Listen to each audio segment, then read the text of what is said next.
రాహుల్ గాంధీ గారు రెండు విషయాలు పదే పదే చర్చకు వస్తుంటాయి. ఒకటి బీజేపీ గాని ఎన్నికల సంఘం గాని చెప్తున్నది. అదేంటంటే కాంగ్రెస్ లేదా ప్రతిపక్షం ఎన్నికల్లో గెలిస్తే గందరగోళం జరిగింది అని చెప్పరు. ఓడిపోతే గందరగోళం జరిగింది అంటారు. గెలిస్తే ఏమీ చెప్పరు. ఓడిపోతే మాత్రమే అంటారు. రెండో విషయం, దీని పరిష్కారం కోసం ఓటింగ్ మిషన్ కు బదులుగా మళ్ళీ బ్యాలెట్ పేపర్ ఓటింగ్ జరిగితే సమస్య తీరుతుందా?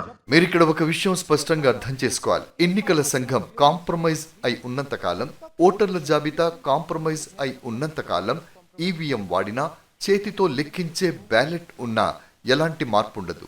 ఎన్నికల సంఘం కాంప్రమైజ్ కాకుండా మాన్యువల్గా చేస్తే ప్రయోజనం ఉండవచ్చు. కానీ ఇక్కడ ఎంపైర్ కూడా మరో జట్టు వాడే. కాబట్టి మీరు ఓటర్ లిస్టు పెట్టినా, బ్యాలెట్ పేపర్ ఎన్నికలు చేసినా, ఈవీఎం వాడినా ఏ మార్పు ఉండదు. నేను మీకు చూపించాను. ఒక్క అసెంబ్లీలో 1,00,000 మంది నకిలీ ఓటర్లున్నారని. ఇక మీ రెండో ప్రశ్న, గెలిచినప్పుడు కాంగ్రెస్ ఏమీ చెప్పదు, ఓడిపోయినప్పుడే అంటుంది అంటారా? ఇది వ్యూహాత్మకంగా చేస్తారు. మేము ఒక మోడల్ చూపించాం. ఆ మోడల్ మీరు ఎక్కడ ఉపయోగించాలంటే అక్కడ ఉపయోగించవచ్చు. సింపుల్ గా చెప్పాలంటే ఒక కథనం మాత్రమే సృష్టించాలి కదా. విషయం బీజేపీ గెలిచిందా, కాంగ్రెస్ ఓడిపోయిందా అన్నది కాదు. విషయం ఏమిటంటే ఇక్కడ 100% సాక్ష్యం ఉంది.